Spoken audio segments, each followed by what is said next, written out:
Country of origin. Does it matter, and if so, how much? Hey everyone, I'm Jack Fossett, and welcome to Real Guitar Talk. This is the series where I'm tackling some more serious issues, things that pertain to modern guitar players in a way that I haven't heard openly discussed before. Today I want to talk about country of origin. Now I'm making that distinction from the title of the video, which was a little too pointed. Does made in the USA matter? It really boils down to country of origin, and we'll talk about why that distinction makes a difference. I do want to start by saying that I appreciate that there's kind of a clickbait, or what some people call rage bait aspect, and that's not the intention of the video. But when you tackle subjects that can be deemed controversial or can be deemed just, sort of hot button like this, there's no way of avoiding that. That being said, usually the reason that they're hot button issues like that is because they're probably worth talking about. So that's the intention. So I want to give you all my point of view on whether or not I think country of origin matters in guitar playing. And I want to break it down into a number of categories and segments. First of all, I want to start by saying that I think the least important aspect of this is the one that unfortunately most people are hyper-focused on, which is status symbol. The reality is that that's what most people get worked up about, is whether or not it's the appropriate status symbol for how they want to present themselves. And I think as far as country of origin goes, it's really the least important thing. Many people would just say it's not important at all. You can gripe about it and everything. Unfortunately, status symbols are about as old as humanity is. I mean, royalty adorned their palaces with jewels for status symbols. And I bet if we're being honest with ourselves, we all care about status symbol at some point in our life, or in some aspect of our life. For some of us, it is guitar. I'll be perfectly honest, where there's a status symbol aspect to me looking at a guitar. There are probably some less expensive guitars I would be just as happy to play if all things were equal, but there is something about getting a nicer guitar that other people will respect, as like they see you with a little bit more reverence, or a little bit more excitement, or a little bit more envy or enthusiasm, or whatever. That affects me. I know it doesn't affect some people, and that's great, good for you. But again, I bet there's something in your life where it does affect. See, for me, it does not affect cars. I would drive an absolute rust bucket as long as it were, safe and reliable. I just wouldn't care about status symbol when it came to cars. So that out of the way, there are several aspects. I'm going to break down into three categories where I think country of origin does matter, but in ways you might not have thought of. We're going to say culturally, quality-wise, and ethically. And again, I broke it down to country of origin instead of just made in the USA because obviously some countries weren't from the USA. Vox is an obvious one. Vox were originally made in England. Well, now many of them are made in China. Okay, so that's going to be very different than a company like Eastman, who I believe, and you can correct me if I'm wrong, but I believe Eastman is a Chinese company. Is that correct, anyone? And so obviously Eastman making stuff in China is different than Vox outsourcing stuff to China. Big difference there. We're actually going to start with quality, because quality is kind of it's actually not as easy as you think, and part of it is because there are fluctuations in quality. A guitar made in the United States in the 1950s or 60s might have been of very different quality than a guitar made in the United States in the 1980s. Big companies, Gibson and Fender, 80s weren't really a good decade for them, but then they pulled out of it. Both of those companies started making better guitars. So quality-wise, it's hard because it depends on the timing, depends on what's going on in the country, it depends on the generations who are, working in the factories at that time. There are a lot of things that can affect quality, and many people will say that's also been leveled out by the development of machinery, the innovation of machinery. If you're using a CNC machine, really doesn't matter where it is. Now, obviously, guitars are not something where someone just pushes a button and it comes out of a machine. There's a lot more to it than that. So it's certainly not that cut and dry as far as, when people say, well, it doesn't matter where the CNC machine goes. My response is usually like, yeah, but that's only one aspect of it. That's obviously in many ways a case-by-case basis. It's an era basis. So the thing that I would say there is country of origin does not necessarily determine quality.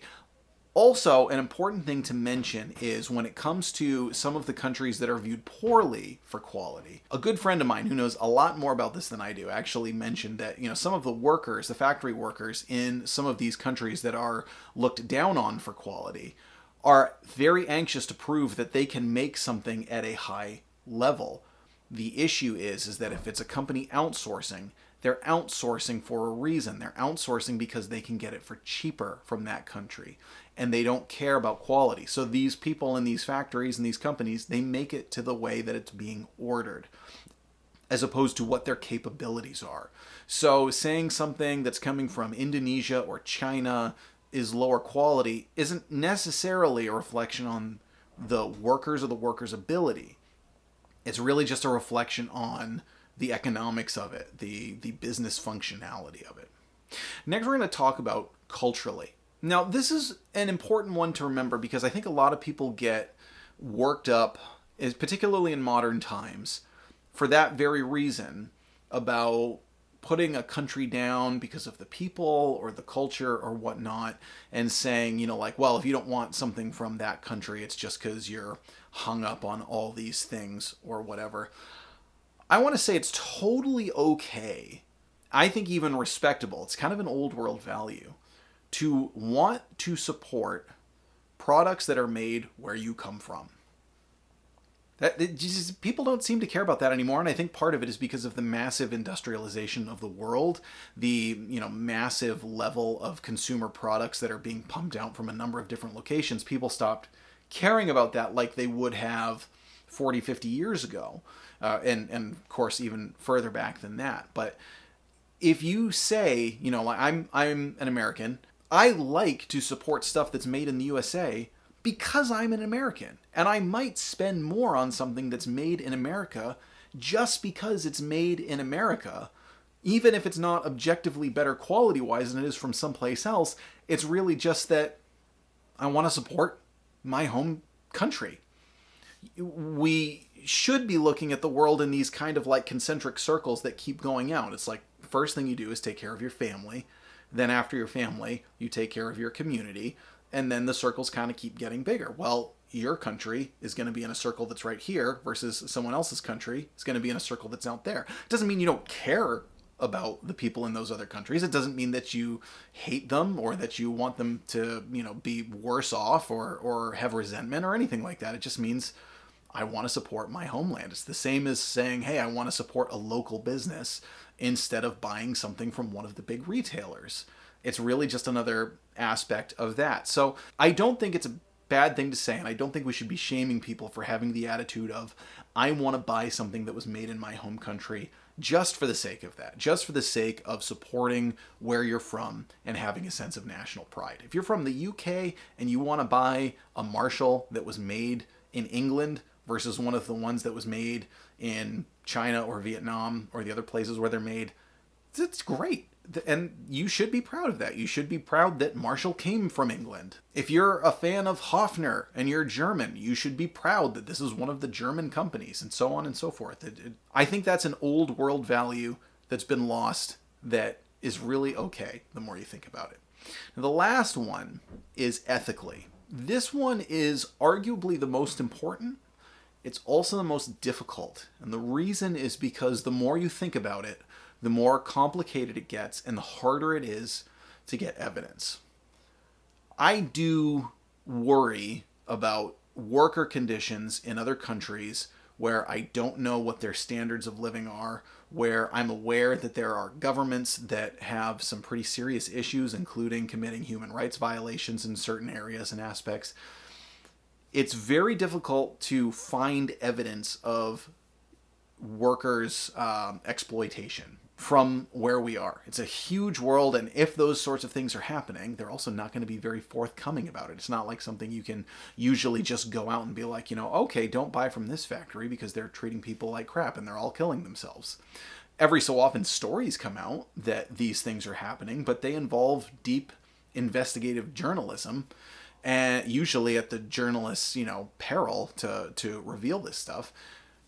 The general rule that I have this is also from my friend. His name's Max. He's the bass player in my group. My general rule, and it comes from him.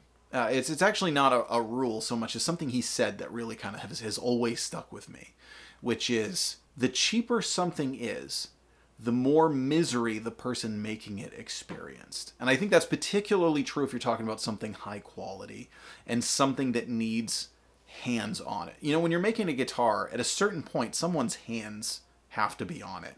It does not just come out, like I said, it does not just come out of a machine and everything's good. At some point, there's a person there working on it.